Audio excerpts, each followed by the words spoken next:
What's going on, everybody? Welcome to the Filsinger Games Character Spotlight with Mike and Broc. I'm Mike.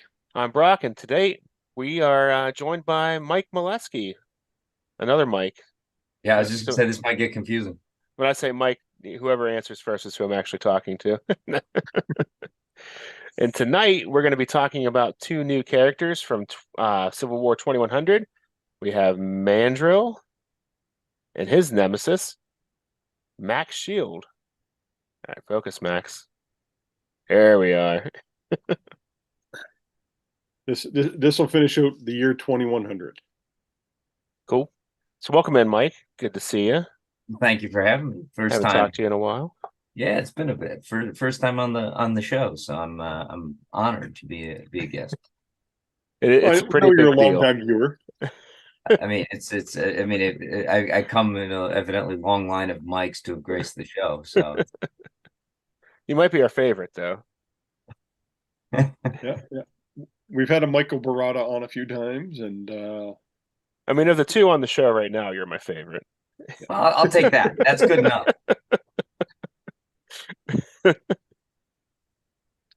let us start off with Mandrill. Now, for Broc, Mandrill might have been lost in the shuffle. We're He unsure. was. He was. I'll just catch Mike up real quick. I tried to get caught up and play like 30 years of game history in like a month. so a lot of characters got lost in the shuffle, unfortunately, and this is the era that absolutely did. So I just want to throw that out there. If that's a lot of history to jam into a month. So It is. It is. My first Galacticon, I had only owned the starter set and a handful of special edition cards, and I came home with everything. So, I think the year my first Galacticon 2106 was released. So Mr. Minskoff straightened him out. He did. Because Brock's tag champions were Comrade Terror and Dreadnought. They were great together. okay. Yeah, that's an unusual combo. Not a lot of people had that one. Yep. You might have been the first. Sure, I won't be the last. No. But yeah, just to give you an idea of where I was at this time frame. How about you, Mike? Where were you at this point? Did you ever, when did you get to this, about 19? No, you would have gotten this in about 2015. I bought it when it came out. Yeah. No, I meant when you actually started playing with the card. I honestly can't remember, but it was probably around that time. Yeah. See, it's math, right? No, I was lucky. By the time I only got in, for when 2189 came out, so Invasion 2. Nice. So I didn't have that problem that you did, Broc. So I didn't come to Galacticon for a while. That was the difference. I didn't get there till that was the year 2113 came out, the first Galacticon I went to. So unfortunately I was caught up when I got to Galacticon. Otherwise I probably would have done the exact same thing you did. See, it happens. Yeah, because I remember the last time I was caught up, Mad Jester had just been released. Yes, like 20. Yeah. That's Invasion 2089. Yeah. That's the last time I was current. I've accepted the fact that I'll never be caught up, so just embrace it. It's a game. I mean, yeah, the only way to play it wrong is to not have fun. I think Mhm. that's really it. I think, do I like being current? Yes, but I'd rather have fun with it than be obsessed over being current. So, I mean, anybody out there who's worried about it, you shouldn't be. Mhm. So did Mandrill do anything stand out? Make him stand out in your Fed? He did win the GWF title for me. He won the IP belt a couple times for me, and then I actually for a while had a Holovid title, and he won that. That's his later card. So yeah, I'd say he won the title once. I said this before we started recording. When this card came out, I was in college, and for that period of time, I was still buying everything, reading everything, and playing, but more like during break, not during the semester. So I wasn't I wasn't as intensely playing during this card's release. Yeah, I tried something different with him that I had never done because I have a point system. So when you come in, you gotta get wins to build up points. Sure. So Wolf was my Intergalaxian champion. So I'm like, I'm gonna have Mandrill attack Wolf after a match. So no one knows who he is. So he just comes down and he beats Wolf down with the volcanic stunner, lays him out in the ring, and then just leaves. No one knows who this guy is. And then he comes out afterwards on the next card and he challenges Wolf for the Intergalaxian title, and Wolf accepts because Wolf's not going to back down. And then he beats Wolf for the Intergalaxian title. So in his debut match, he pins Wolf for the Intergalaxian title, and I'm like, okay, this guy's going to start off strong. And no, he didn't. He kind of a little bit, and then he went downhill. And when you like, debut like that, there's only one direction to go. Right. Yeah. Undefeated champion. I mean, it's hard to maintain that level of success. And he ended up feuding. I brought him in to feud Max Shield as well. And so, he lost to Max Shield, and then he drew with him, and then he beat him. So in 3 years, he lost. So he got better.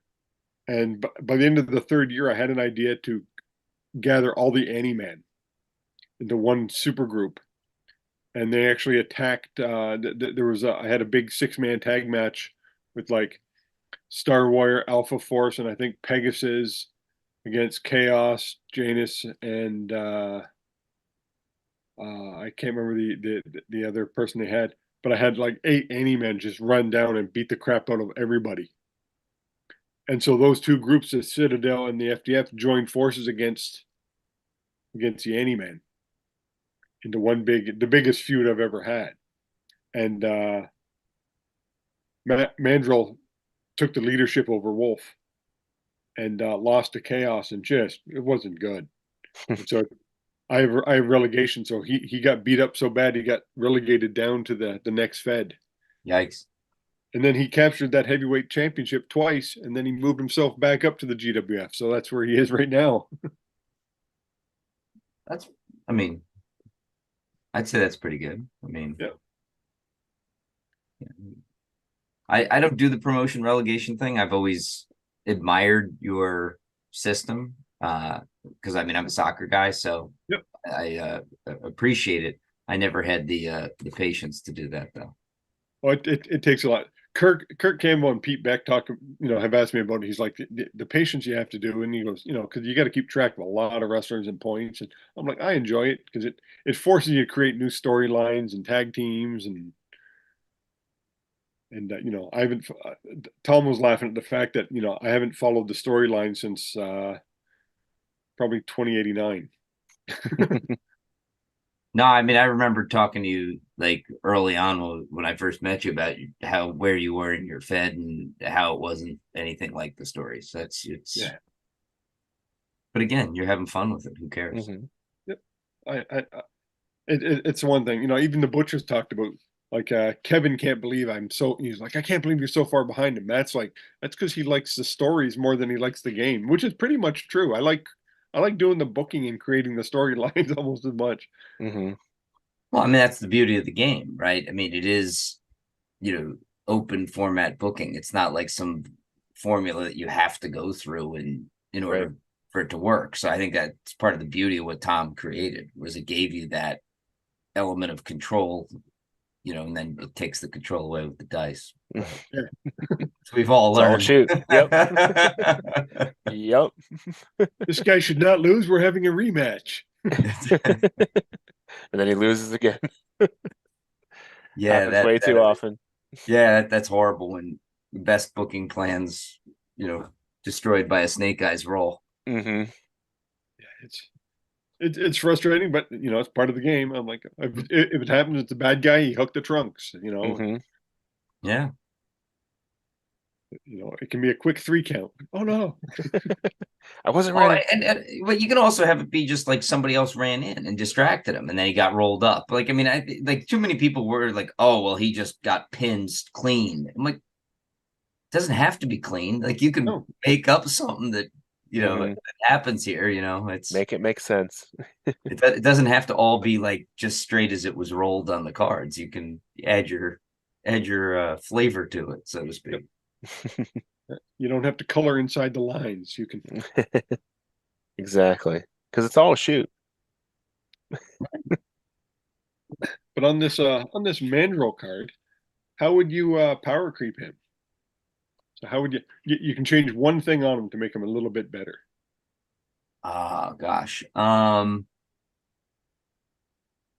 he's got like, I mean, level 2 offense is really strong, so I don't think you'd mess with that. I mean, if you look at what's holding him back, I guess having the straight 2 on level 3/1, having the DQ finisher, and then the pin is 6/3. Those are probably like the 3 things you look at. You'd if I was looking to make that card stronger. Yeah, I'd probably say the pin would be the first thing I think you want to go after there. 6/3, is a pretty it's a tag team kind of pin from that era. And he's obviously not a tag wrestler, so that's probably the first thing you'd look at. So if I could only do one thing, that would probably be it. I might change that his level 1, move on his down. Make that like a death drum, so we can keep you down. Because when you got a big powerhouse, you want to be able to keep them down, and everybody's had that. Oh, body slam, son of a. Yeah. No, the uncovered 2 is I hate that for main event guys. That's we've whether it's champions or legends or indies, like if you've got a guy you really want to push, that is a big deal. Yep. Yeah. He's kind of protected with the 3 straight through level 3 moves on level 2, but still, just to be different, I'll make his ropes rating a B instead of a C. C ropes is always hurtful as well. It's not as bad as a death jump or something, but right. For the sake of being different, I'll do that. I think I'd go with the pin. The 6/3 pin, drop that to a 5/2 but just to be different, I'll drop the C ropes down to a B. okay. All would make that card stronger. I mean, it's because he does have a few weaknesses in this card. Yeah, he does get better, significantly better. Oh yeah, So it definitely does. I mean, I think he winds up getting the add 1 move later and no DQ finisher, so that those things definitely help. I just picked the pin because that Tom left him at a 6/3 with the next card, so I figured I'd do something different. There you go. Right if on. we slide on over to Max Shield. So this is when superheroes get introduced to the game. Yeah. The Omicron guys. I thought he had an interesting ability. He was I think the first guy to have a comeback on level 3. I think that's right. That was a really unique card with the rolls on the turnarounds. You could only do it 3 times in a match. You had to keep track of that, but he's won matches because of that.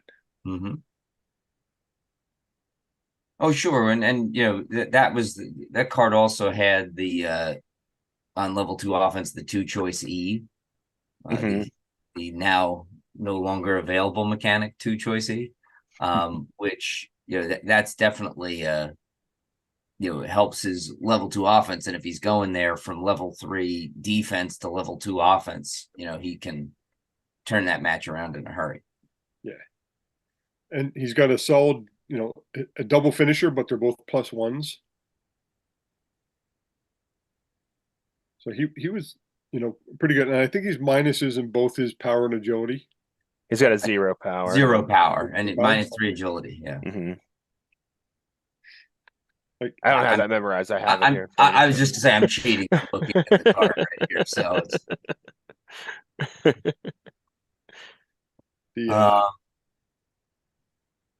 how did he do for you? Anything outstandish or?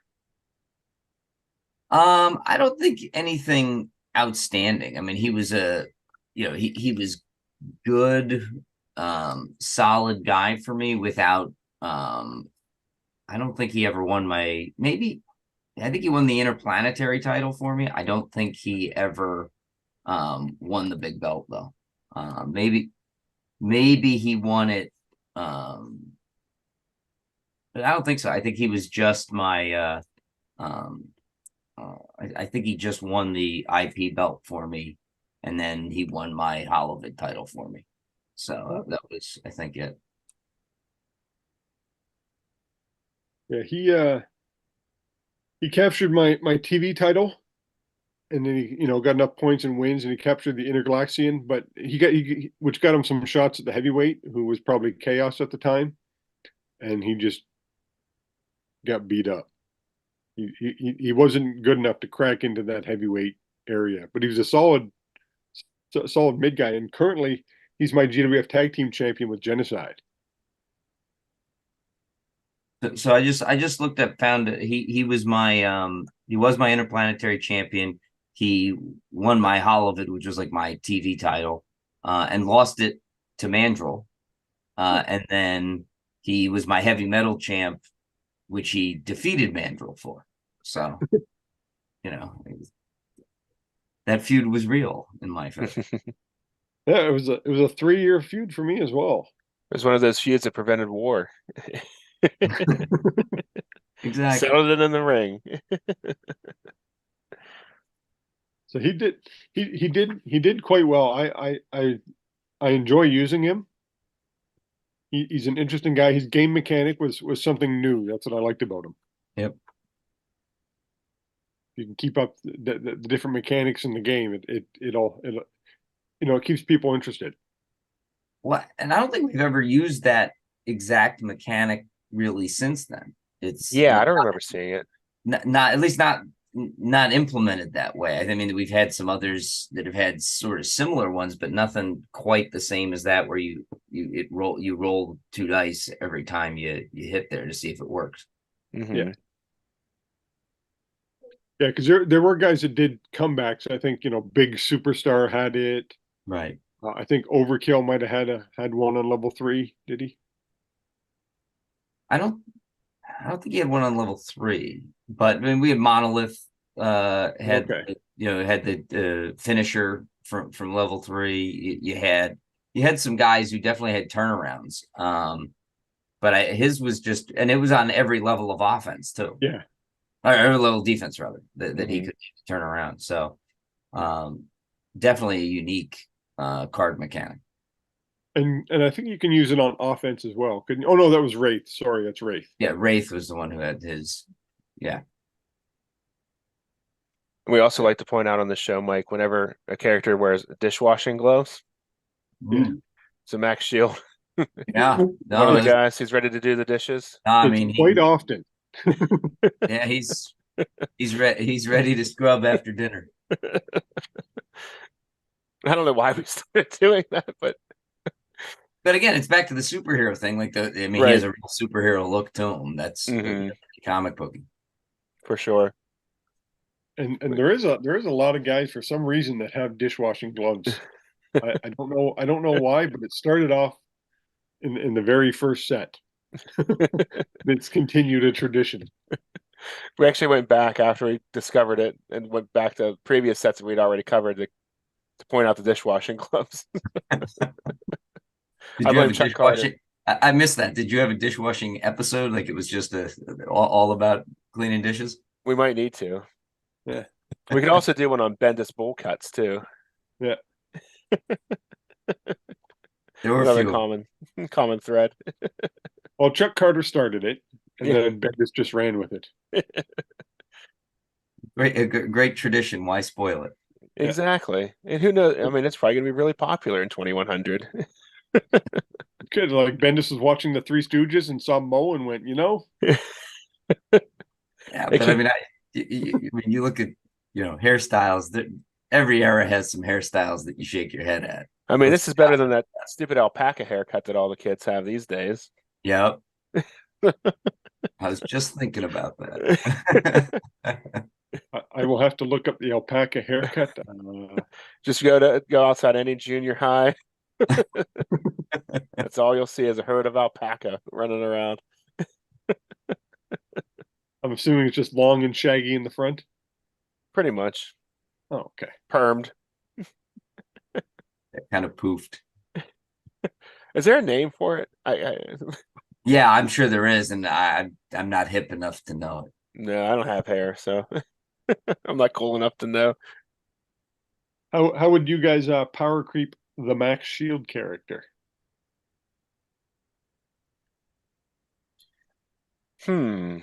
Well, I mean, if you really want to power creep, you just make all those turnarounds no roll, just straight through. automatically work. I mean, that's the ultimate power up on that card. Yeah. Would that make him too powerful though? Probably. I mean, if you want to get into like more standard stuff, I mean, just making it a double +2 instead of a double +1, or +3 +1, something like that. That'd be cool. Maybe make his power a negative. Could. Yeah. A -3, -2, make him like Star Warrior. Yeah. Yeah, it feels like he should have elevated strength almost. He's a superhero. Well, he has a force field. Maybe that weakens him a little bit. But that's something that can be done. The other thing you could do is level 1 offense 6. You could make a 3 move. That way, when he gets that turnaround off of the level 1 defense, he can go straight away to level 3 offense from there too. Yeah, that'd be a good one. I still think the straight turnarounds is probably the ultimate power up though. Oh yeah. That's one thing too that you don't see too often, like special gimmicks sometimes on level 1, like Whiplash for me was the ultimate level 1 offense. Right. Backside beheading. Yeah. Two downs on level 1. I was like, that's fantastic. Yep. Yeah, that card I really liked a lot. Yeah, I was worried because sometimes you get upgrades and you don't like the new upgrade, but because Execution, I was a big fan of Execution. I'm like, Whiplash is a great character. Whiplash I thought was awesome. The best part about Whiplash was he didn't have a +3 agility anymore. Yeah. Those when the only person you're faster than is Man Mountain. It's not good. No. Yeah, I mean, granted, he was still a +1 agility, but it was at least a +1 agility. True. Well, because when he first did it, it didn't matter if you were +1 or +3, right? If somebody the way the original rules read, if the guy had a positive agility versus a negative was all that really mattered. So when the advanced rule kicked in that if your agility was better, that was that +3 became a real right. That's how everyone would power creep the Max Shield character. And one thing before we I'm gonna make the dramatic pause, when we're talking about our new character, but I picked up some new Lego. I got Captain Rex. Very cool. He's gonna go with my helmet collection. Gonna be my sixth helmet. I'm gonna try putting that together over the next week. Probably do it maybe over Easter weekend. That's coming up. Because that's one of the holidays that our countries actually celebrate together. Yeah. Yeah. Christmas, Easter. Yeah. President's Day. We don't want to get started on Thanksgiving. We have a whole debate there. Now, I will admit, I like how you guys do Thanksgiving. You guys turn it into like a week-long celebration. Yeah. Yeah. We just do one day. I know Canadians who come south for American Thanksgiving. Oh yeah. I don't know a lot that do it the other way. No. Sure, we've been celebrating it longer, but you guys do it right. You could be first or you could be right. Yeah.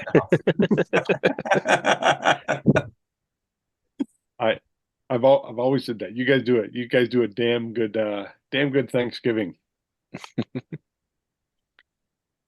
long as you get the stuffing right. Yeah, It's important. I just started eating stuffing actually. I never liked it all that much.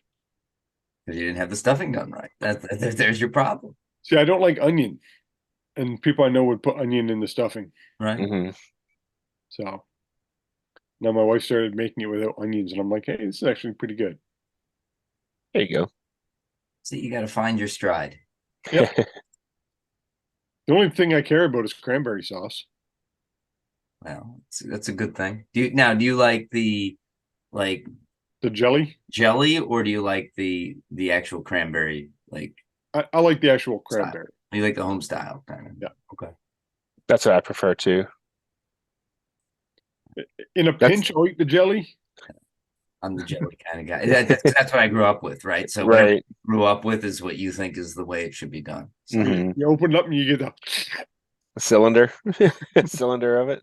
I'm telling you, it's the only way I eat it. It's just Slice it. and it's not as good. I mean, I know it's not as good, right? Logically, it's clearly not as good, but that's how I learned to eat cranberry sauce. So that's how I like it. That's how I grew up. My wife, I didn't have the fancy cranberry sauce until I started dating my wife, and she's like, "You got to stop eating food other than hot dogs and cereal." That's literally what my diet consisted of. Like I never had a Caesar salad till I was almost 20.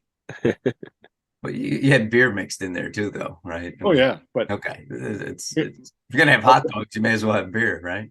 my diet consists of literally hot dogs, craft dinner, and cereal, and that's what I lived on. The odd grilled cheese thrown in. Good times. Yeah, that was it. So we've talked about our character. Uh we had we showed the artwork, we showed um the artwork that Paul Barnes had donated for us for our character. I'm just trying to call it back up here.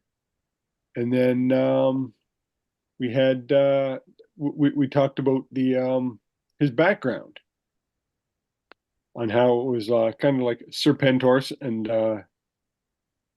the Doomsayer was collecting all the different DNAs from different wrestlers to make a super wrestler that would be invading the GWF. But that's one thing, we brought in Mike, so everybody think, hey, it's official and legit here. But I do have a question. When do you think this character would be released, Mike? Well, it's tough because Tom, lots of times comes up with a lot of plans and keeps a little secret, and I'm not always aware of them when he's planning them with you guys. But like I had never seen it, right? He didn't share it with me. He shared it with you first that he was going to do this.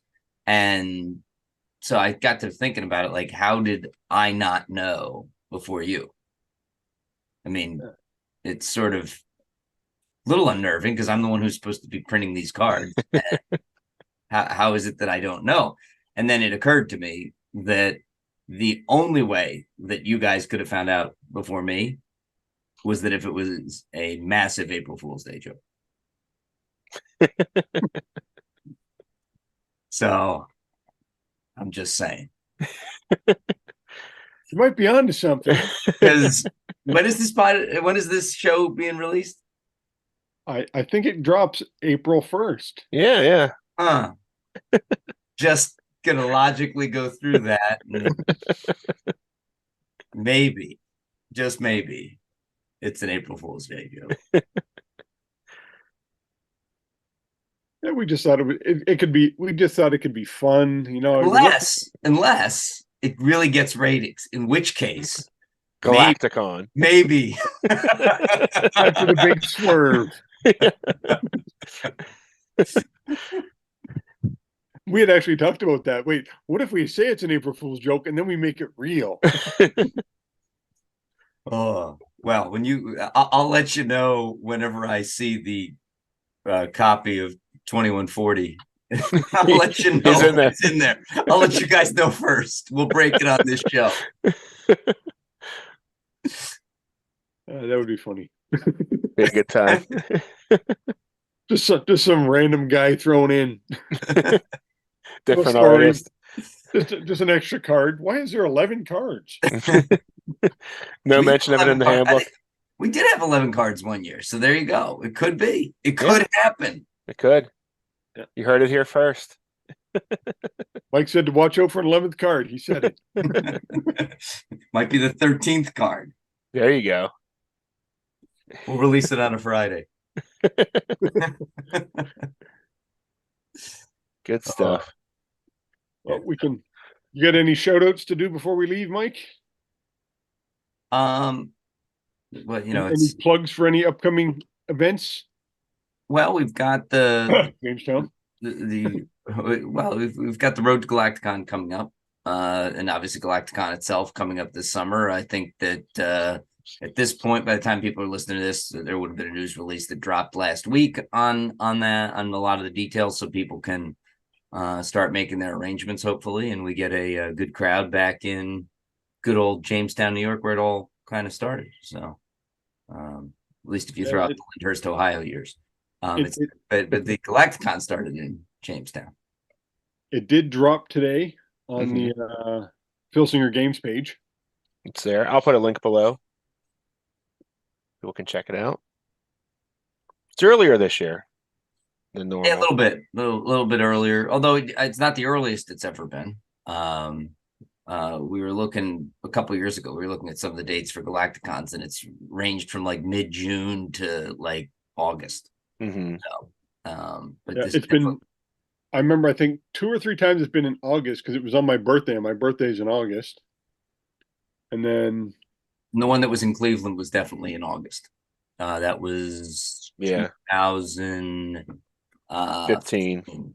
And the reason I remember that is because I didn't go because my wife was pregnant with our youngest at that point, and it wouldn't. And he was born in August, so it would not have been good for me to have been in Ohio at that time. I remember Todd telling me the dates, and I was like, "Oh, you sure you want to do it and don't want to do it in July?" He's like, "No, we've got this great thing lined up. You got it. It'll be great. You don't worry." I said, "Well, I coach soccer." He's like, "Oh no, we'll do it." I'm like, it's just not going to happen. But hey, it was all cool.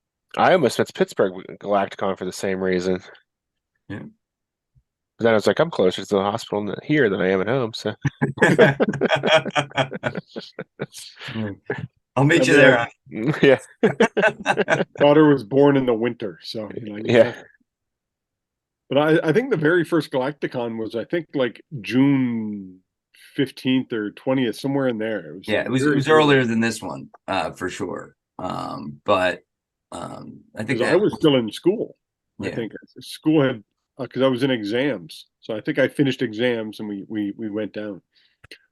But this year I know I'm carpooling with Chris Sinclair and original OG Galacticon guy Rob Nadon is going to come down with his fixed dice, his loaded dice, as everyone knows. So it should be fun. Just 3 Canadians in the car. Yep. There'll probably be more. I tried to get Dave Schaefer. He's actually busy that weekend. He's like, out of all the weekends.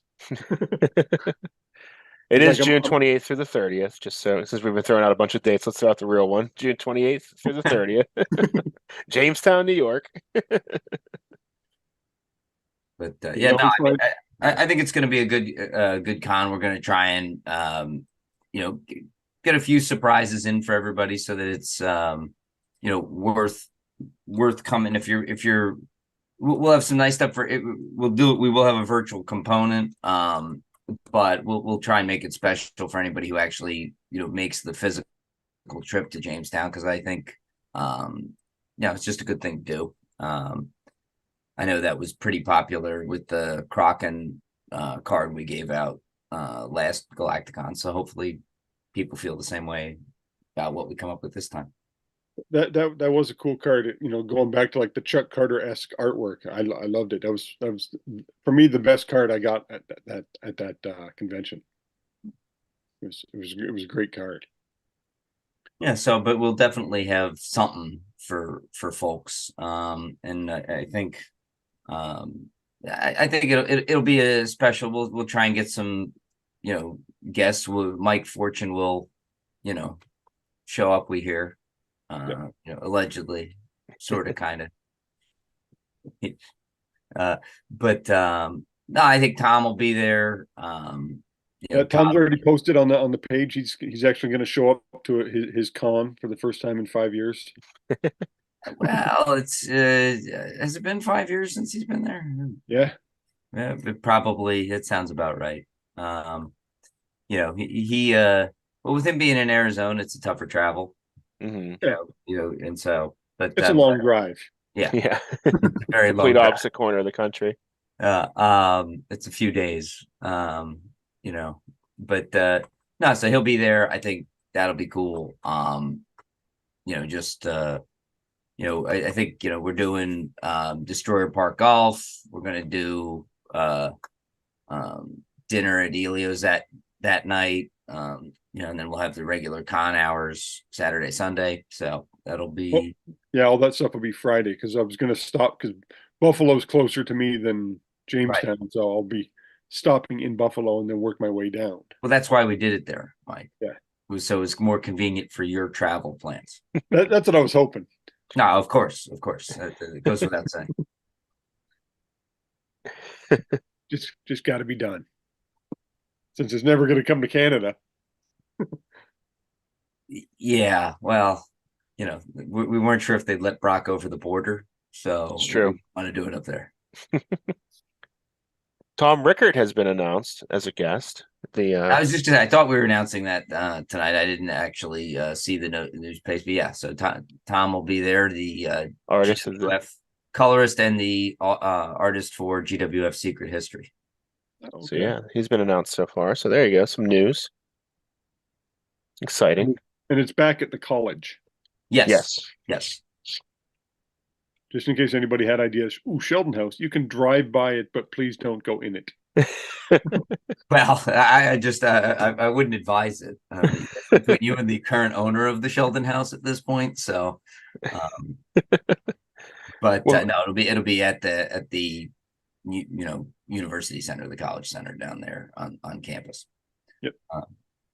It was always a nice venue because there was air conditioning. Actually, air conditioning in that one. Yeah. It is a much better con venue. There's space to spread out and do more stuff. It doesn't have that like sort of odd nostalgia to it, but it's definitely if it's in the 90s, if that's the week in Jamestown that it's in the 90s, you'll be glad that we're at yeah. Yes, for sure. It's a good con space for sure. It's probably my favorite like physical location for a con, just because there's so much room to spread out and do a whole lot of stuff. So. And you're a 30-second walk to the ball diamond. Yeah. Yep.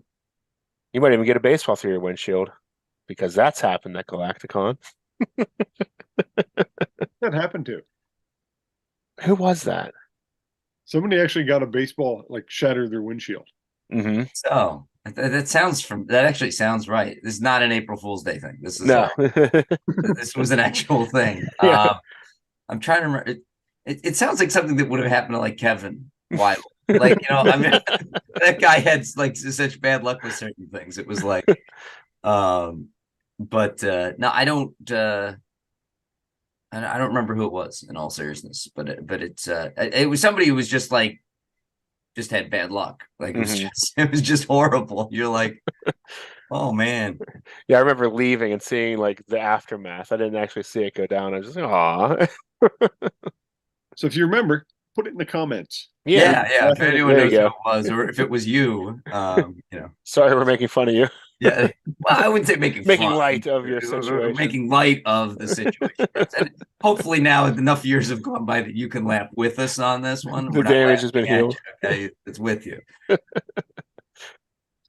Yeah. What Broc wants to do is shout out. Oh, my outro. Here we go. While you're here, please click that red subscribe button. It's somewhere underneath Mike. If you like the video, give us a thumbs up.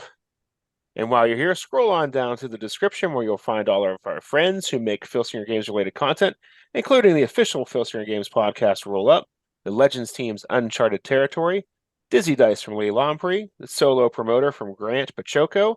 Here on YouTube, you'll also find Grant's solo promoter. You'll see Dave Little's Heartland Championship Wrestling, Brad Plays 81, Bucky 749, and after further review, I'm on Twitch. I'm streaming my bootleg fed of every Tuesday and Friday night, and one match, special match on Sundays, 9 p.m. Eastern Standard Time. Check that out. And yeah, if you have something you want to add to our list of things below, just let us know. We'd be happy to include it to get the word out there for your content. And we're up to 147 subscribers. I feel like we've been sitting there for a few weeks. We were at 140. We got a big rush at one point, up to 147. Nice. So, Not bad. I had my whole family subscribe. You're welcome. Okay. Thank you. There's a lot of you, so that's a big bump. There's a lot of Meleskys out there. Turns out there's a few of us out there. Nice. Well, we appreciate that. Thanks for being on the show, Mike. Always a pleasure. Thanks for having me. I really appreciate it. Yep. Excellent. We'll see you in Jamestown, and we'll have some fun. Good night, everyone. Later. Night.